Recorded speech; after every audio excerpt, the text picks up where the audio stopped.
Hi everyone! So I have a really exciting video today, mostly because it's been so requested. I probably get it on every single video, and that's how I edit my videos. But before I get into that, I just wanted to say thank you so much for 20,000 subscribers. That's insane to me. I can't believe how fast everything's growing and how this is all happening. You guys all mean the absolute world to me. Yeah, thank you so much. And then also, my hair's like this because I just got out of the shower. It's not greasy, I swear. And because I know I'm gonna get a lot of questions, and I know I just did a jewelry collection video, but I got these new earrings and this new necklace from Mahuri. That's where these back earrings are from that I did show in my video. Their pieces are so freaking cute and look a lot like the stuff I wear. I'm gonna make sure to link these pieces down below just because I felt so bad that a lot of my jewelry, I couldn't find it for you guys. So Mahuri has a lot of pieces, I don't know if I'm saying that right. They have a lot of pieces that look like the ones I'm wearing. I love that I can link these exact ones for you because I'm obsessed. So let's get into this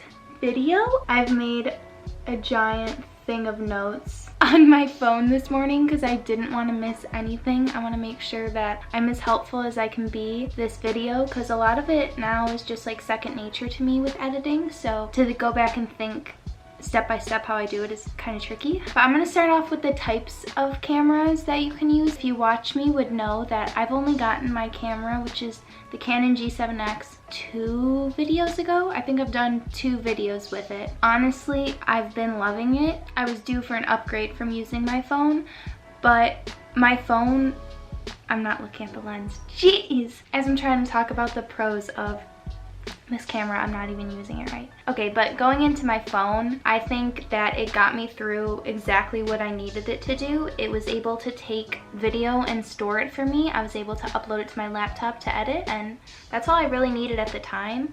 As for quality, the back camera, it does shoot 4K. You can go into your settings and change your phone to be able to shoot in 4K. It takes up a ton of storage. So every time I would take a picture, I would delete it or I would have it uploaded to Google Drive. So I was never able to keep pictures on my phones or really have any apps because I was always shooting in 4K.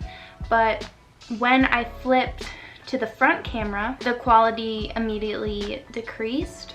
And it was really noticeable going from 4K to a much lower quality video. And that's what bothered me the most. Shooting with the back camera also is really hard when filming yourself because you don't have the monitor the G7X has to flip up and watch yourself. So when I would film with the back camera, it was only because Brandon or somebody else was filming me for doing like a sit down kind of video. I would set up my phone and place a hand mirror behind it to kind of have the screen bounce off the mirror so I was able to see it like in monitor or something like that. So although it wasn't the easiest to use, it was really practical. Your phone's always with you so you never forget how to bring your camera if you're vlogging. And we're so lucky now to have all this technology at our fingertips that I don't think it's really a necessity to go and buy a camera when you're just starting out. But the storage and the quality of the front camera was what made me want to get the Canon G7X.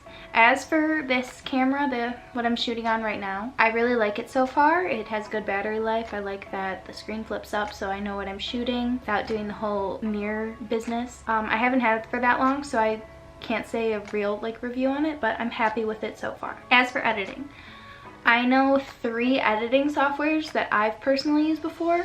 The one I use on my videos currently is Adobe Premiere Pro. My take on Adobe Premiere is that it's not very user-friendly. I think there's a big learning curve to it, especially if you haven't used any editing software before. I don't suggest Premiere as your first, but once you do learn it, it is seriously amazing. It's so customizable. I'm able to do so much I don't think I was able to do on other editing softwares. With it being customizable, it doesn't really come with a lot of presets, kind of filters or effects that other softwares that are more user-friendly come with. You just have to create them on your own, which can be more time consuming, but you're able to make it exactly how you want. And then finally, for the price of Premiere Pro, for college students, it's $20 a month, and that's what I pay. I'm a journalism major at Grand Valley, so I use Premiere for my classes, so it seems like a good expense for me. I also use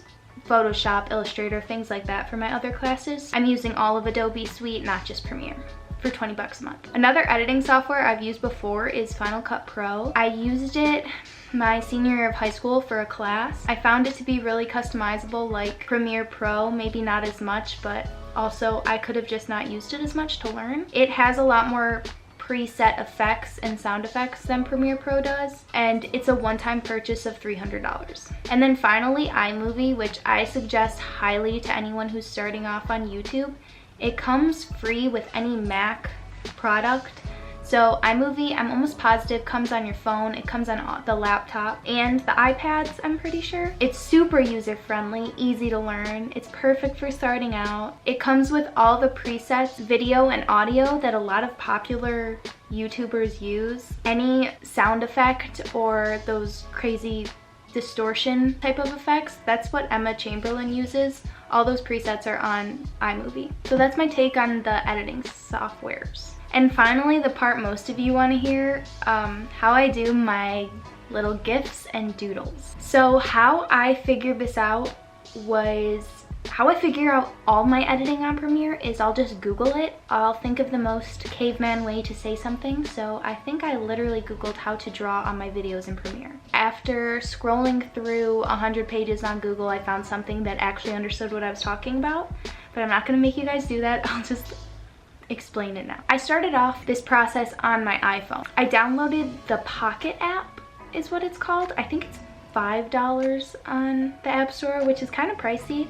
But the reason I downloaded it is it's a doodling drawing app, but it used to have a button that would time-lapse your doodles and save them as a video for you. I can't find this button anymore. When I updated it, I think it's gone. So for that reason, I don't use Pocket anymore. But you can always drag down on your iPhone, screen record, and do it that way and speed it up while editing, which I was doing for a while as well. So when I do it on the Pocket app, I go ahead and select the little plus in the corner, screen size, and then I'll go ahead and change my background color to black, because from here I'll select a pencil I want to use for the drawing. Make sure that my pen color is in white or another bright color that will easily bounce off the black. Then I'll hit screen record and I'll start to draw. So after I drew that, I'll stop the screen recording and it's saved to my photos. So then I will airdrop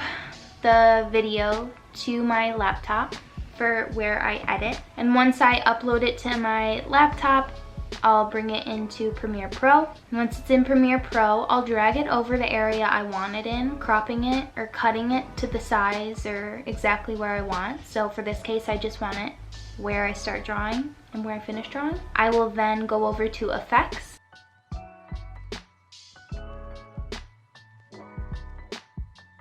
Type in color key, drag it to the hello video. When I go in the color key, I will select the color picker and tap on the black. I'll drag my color tolerance all the way up, or maybe not all the way up, depending on the color and how much black is showing through. And then I can leave it at that, being slow and just saying hello.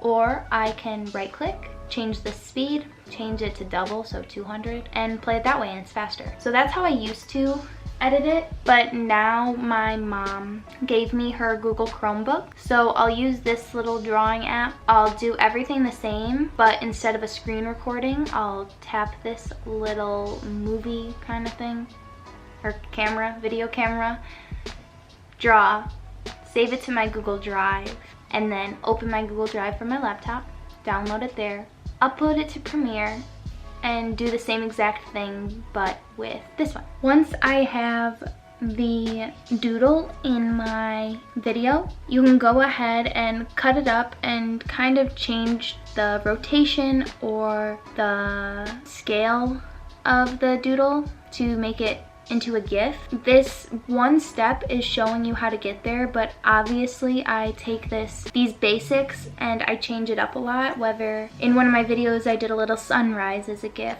or now I will write a word a couple different ways and lay it over each other. Once you figure out the basic, you can take this so many different ways and change it up, make it your own. And the reason I do it on the Google Chromebook now is just because it's a bigger screen, it's easier to write on, but the phone works just as well. With everything here. These lower-ended technologies or equipment will get you to the same place at the end. It's just how easy you want to get there, how much money you're willing to spend, and the quality. But everything will get you there.